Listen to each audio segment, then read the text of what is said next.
Hello friends, नमस्कार, जय हिंद। सितारा exam study platform पर आप सभी का स्वागत है। कैसे हो आप सब लोग?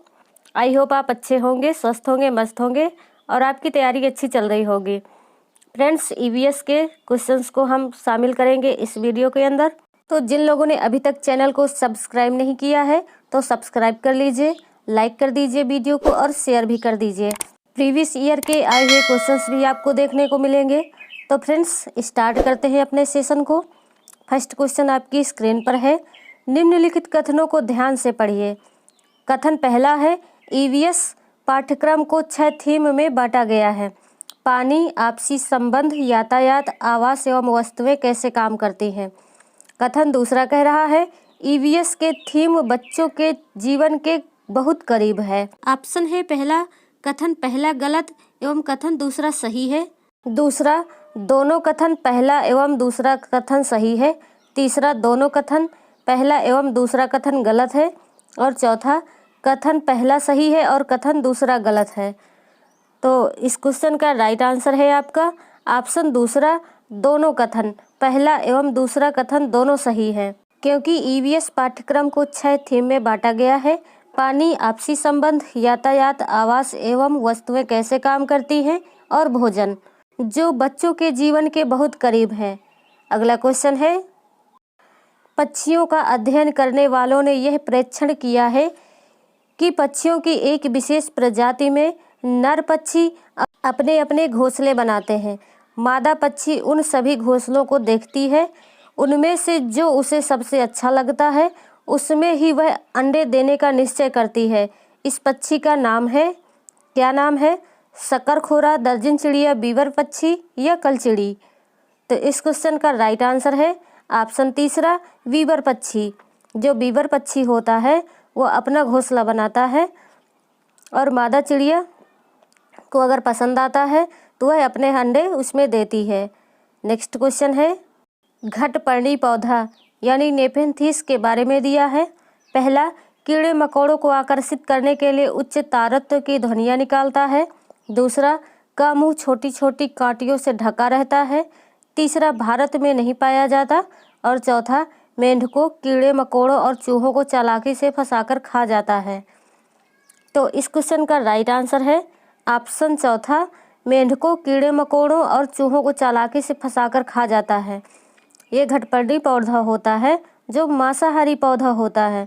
ये छोटे छोटे कीड़े मकोड़ों को खा जाता है। ये पौधा हमारे भारत में ही पाया जाता है, मेघालय में पाया जाता है। घटपर्णी पौधों की पत्तियां पूर्ण रूप से या कह लीजिए उनका कुछ भाग सुराही के आकार का होता है, जिसकी लंबाई 1 इंच से लेकर के 1 फुट तक देखी गई है। ये पौधे मेंढकों को, कीड़े मकोड़ों को और चूहों को चालाकी से फंसाकर खा जाता है, जिसमें से उन पौधों में नाइट्रोजन की आपूर्ति हो जाती है। क्योंकि ये जहाँ पर उगता है वहाँ पर नाइट्रोजन की मात्रा कम रहती है, तो इसलिए यह नाइट्रोजन की आपूर्ति के लिए छोटे छोटे कीड़े मकोड़ों को खाता रहता है। अगला क्वेश्चन है, निम्नलिखित में से किसकी सुनने की शक्ति इतनी तीक्ष्ण होती है कि वह वायु से पत्तों के हिलने की ध्वनि को और घास पर किसी जानवर के चलने की ध्वनि में अंतर कर सकता है? बाघ, गिद्ध, रेशम का कीड़ा या कुत्ता? तो बाघ इसका राइट आंसर है, क्योंकि बाघ की सुनने की शक्ति इतनी तीक्ष्ण होती है कि जब हवा चलती है तो उसके पत्तों के हिलने की ध्वनि को और घास पर किसी जानवर के चलने की ध्वनि को जो अंतर है वो समझ लेता है और अपने शिकार को आसानी से पकड़ लेता है।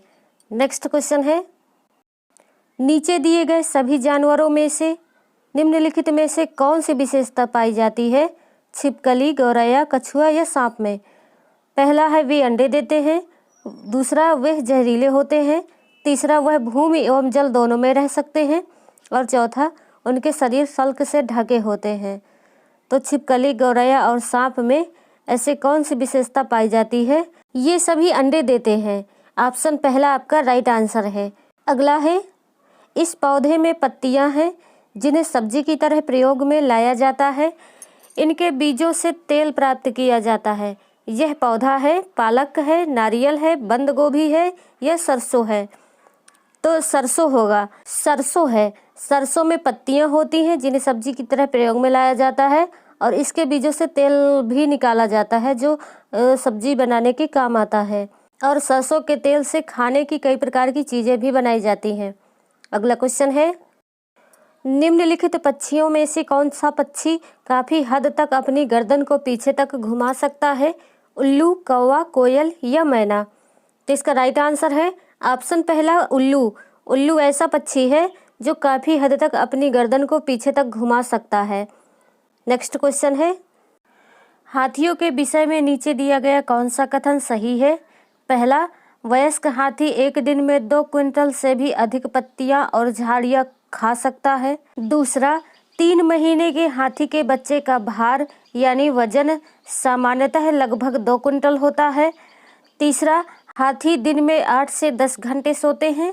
या चौथा है, हाथी अपना अत्यधिक भार होने के कारण बहुत आराम करना पसंद करते हैं। तो क्या होगा इसका राइट आंसर? इस क्वेश्चन का राइट आंसर है आपका ऑप्शन दूसरा, 3 महीने के हाथी के बच्चे का भार सामान्यतः लगभग 2 क्विंटल होता है। फ्रेंड्स, अगर आपने अभी तक लाइक नहीं किया तो प्लीज़ लाइक कर दीजिए और चैनल को सब्सक्राइब नहीं किया तो सब्सक्राइब भी कर दीजिए, क्योंकि हम आपके लिए बहुत मेहनत करते हैं। तो आप हमारे लिए एक छोटा सा काम तो कर ही सकते हैं ना, तो प्लीज़ कर दीजिए, क्योंकि आपके सपोर्ट से ही तो हम आपके लिए आगे बढ़ पाएंगे और आपके लिए वीडियो प्रोवाइड कर पाएंगे। चलिए नेक्स्ट क्वेश्चन पर चलते हैं। रेगिस्तानी ओक के बारे में सही कथन चुनिए। ए है, यह पेड़ ऑस्ट्रेलिया में पाया जाता है। बी, यह एक विशेष प्रकार का पेड़ है जिसकी जड़ें टहनियों से लटकती हैं। सी कह रहा है, इस पेड़ की जड़ें जमीन में उस गहराई तक जाती हैं जब तक कि पानी तक न पहुंच जाए। और डी कह रहा है, इस पेड़ के तने में पानी जमा होता रहता है और स्थानीय लोग पतले पाइप का उपयोग करके इस पानी को पीते हैं। तो क्या होगा इसका राइट आंसर? सही कथन चुनना है। तो रेगिस्तानी ओक के बारे में जो एक पेड़ है, यह ऑस्ट्रेलिया में पाया जाता है और इस पेड़ की जड़ें ज़मीन में उस गहराई तक जाती हैं जब तक कि पानी तक न पहुंच जाए और इस पेड़ के तने में पानी जमा होता रहता है जो स्थानीय लोग पतले पाइप का उपयोग करके पीते हैं। तो आपका दूसरा ऑप्शन आपका राइट आंसर होगा ए, सी और डी, क्योंकि यह पेड़ ऑस्ट्रेलिया में पाया जाता है। और सी, इस पेड़ की जड़ें ज़मीन में उस गहराई तक जाती हैं जब तक कि पानी तक न पहुंच जाए। और डी, इस पेड़ के तने में पानी जमा होता रहता है और स्थानीय लोग इसे पतले पाइप का उपयोग करके पानी को पीते हैं। और बी, यह एक विशेष प्रकार का पेड़ है जिसकी जड़ें टहनियों से लटकती हैं। यह कथन गलत है। नेक्स्ट क्वेश्चन है, निम्नलिखित में से जीवन प्रक्रियाओं का कौन सा युग्म पेड़ पौधों और जीव जंतुओं दोनों में मिलता है? पहला, प्रजनन और भोजन बनाना। दूसरा, प्रजनन और अंकुरण, वृद्धि और अंकुरण। तीसरा, वृद्धि और प्रजनन। और चौथा, वृद्धि और भोजन बनाना। तो इस क्वेश्चन का राइट आंसर है आपका ऑप्शन तीसरा, वृद्धि और प्रजनन। वृद्धि और प्रजनन पेड़ पौधों और जीव जंतुओं दोनों में मिलता है। नेक्स्ट क्वेश्चन है, नीचे दिए गए शहरों में से किस एक में रेत के पहाड़, जिन्हें रेत के टीले कहा जाता है, पाए जाते हैं? अबू धाबी में, बर्लिन में, थिम्पू में या काबुल में? इसका राइट आंसर है आपका ऑप्शन पहला, अबू धाबी में। अबू धाबी में रेत के पहाड़, जिन्हें रेत के टीले कहा जाता है, पाए जाते हैं। अगला क्वेश्चन है, आदिवासी हजारों साल पहले से कांसे यानी ब्रॉन्ज की चीज़ें बनाते आए हैं। आज भी हमारे घरों में कांसे का उपयोग होता है। कांसे के विषय में निम्नलिखित में से सबसे सही कथन चुनिए। पहला, यह पीतल यानी ब्रास और तांबे यानी कॉपर का मिश्रण है। दूसरा, यह तांबे तथा जिंक यानी जस्ता तथा एल्यूमिनियम का मिश्रण है। तीसरा, यह तांबे और टिन का मिश्रण है। और चौथा, वह एल्यूमिनियम और तांबे की भांति एक तत्व है। तो इसका राइट आंसर है आपका ऑप्शन तीसरा, यह तांबे और टिन का मिश्रण है। आदिवासी जो हजारों साल पहले से कांसे का उपयोग करते थे, चीज़ें बनाते थे, वह तांबे और टिन के मिश्रण से बनाते थे। चीज़ें जैसे मूर्तियां हैं, बर्तन हैं आदि बनाते थे। भारत में किस क्षेत्र में स्थानांतरित खेती का रिवाज है? उत्तर पूर्वी क्षेत्र में, दक्षिणी क्षेत्र में, उत्तर पश्चिमी क्षेत्र में या दक्षिणी पूर्वी क्षेत्र में? तो इसका राइट आंसर है आपका ऑप्शन पहला, उत्तर पूर्वी क्षेत्र में। भारत में उत्तर पूर्वी क्षेत्र में स्थानांतरित खेती करने का रिवाज है। स्थानांतरित खेती को झूम कृषि के नाम से भी जाना जाता है। यह खेती ज़्यादातर असम, मिजोरम, मणिपुर और नागालैंड में आदिवासियों के द्वारा की जाती है। नेक्स्ट क्वेश्चन है, हमारे देश के एक जंगल में उस जंगल के लोगों यानी आदिवासी की खेती के लिए जमीन ग्राम सभा द्वारा एक विशेष मानक यानी यूनिट अथवा इकाई में, जिसे टिन कहते हैं, आवंटित की जाती है। टिन क्या है? ऑप्शन है पहला, वह भूमि जिस पर कोई किसान 1 टिन बीज बोता है।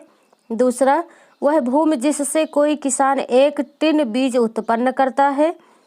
तीसरा, यह भूमि का मात्रक है जिसकी अभिकल्पना विशेष रूप से जंगलों के किसानों के लिए की गई है। और चौथा है, वह भूमि जिसकी विमाएँ 100 मीटर इंटू 100 मीटर है। तो क्या होगा इसका राइट आंसर? इस क्वेश्चन का राइट आंसर है ऑप्शन पहला, वह भूमि जिस पर कोई किसान 1 टिन बीज बोता है। इसे टिन खेती कहते हैं। यह खेती भारत के पूर्वोत्तर राज्य यानी मिजोरम में है, नागालैंड में है, मणिपुर और असम के आदिवासियों द्वारा की जाती है। इस खेती का निर्णय लॉटरी निकाल कर होता है। जिसका नाम पहले निकलता है वह अपने सामर्थ्य अनुसार 1 टिन जमीन मांग लेता है, यानी 1 टिन में जितना बीज होता है उसको बोने के लिए उतनी ज़मीन दी जाती है। इस प्रकार गांव के सभी परिवारों को खेती के लिए ज़मीन दी जाती है। इस खेती में किसी भी परिवार से ज़मीन के लिए झगड़ा नहीं होता है। इसे झूम खेती यानी शिफ्टिंग कल्टीवेशन भी कहा जाता है। यह एक आदिम प्रकार की कृषि है जिसमें कुछ वर्ष तक खेती करने के पश्चात भूमि को छोड़ दिया जाता है। नेक्स्ट क्वेश्चन है, MS स्वामीनाथन एक थे, कौन थे? पत्रकार थे, पक्षी वैज्ञानिक थे, पारिस्थितिकी वैज्ञानिक थे या कृषि वैज्ञानिक थे? कृषि वैज्ञानिक थे। MS स्वामीनाथन एक कृषि वैज्ञानिक थे। इन्हें भारत में हरित क्रांति का जनक भी कहा जाता है। इन्होंने 1966 में मैक्सिको के बीजों को पंजाब की घरेलू हिस्सों के साथ मिश्रित कर उच्च उत्पादकता वाले गेहूं के संकर बीज विकसित किए थे। इनको विज्ञान एवं अभियांत्रिकी के क्षेत्र में 1989 में भारत सरकार द्वारा पद्म विभूषण से भी सम्मानित किया गया था। तो फ्रेंड्स, आज के सेशन आपको कैसा लगा कमेंट करके ज़रूर बताइए। वीडियो को लाइक कीजिए, शेयर कीजिए, चैनल को सब्सक्राइब कीजिए। नेक्स्ट वीडियो में फिर मिलेंगे, तब तक के लिए टेक केयर, बाय बाय, जय Hind, Vande Mataram, love you all.